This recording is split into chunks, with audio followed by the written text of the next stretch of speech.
Sanding pro tip. When you're sanding a piece of wood, always work your way up through the grits. So for example, I started with 80 grit, moved to 120, and then finally finished with a 220 grit sandpaper for a fine finish.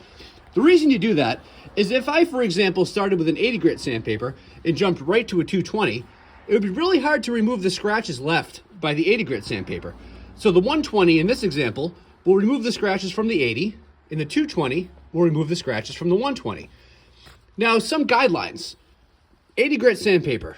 I would never use that as a finish unless it's like a rough outdoor project. 120 grit sandpaper. This is great for paint grade or stain grade finishes. And finally, 220 is about as fine as you want to go. This is also good for stain, paint, and also really good for natural finishes. So for oil-based finishes, anything like that, waxes, anything beyond 220, you actually end up burnishing the wood. And it's really not great because when you burnish a piece of wood, it reduces its ability to suck in the stain or the finish. So 220 is as high as I would go.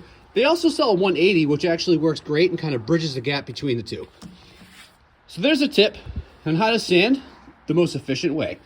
Boring Guy DIY.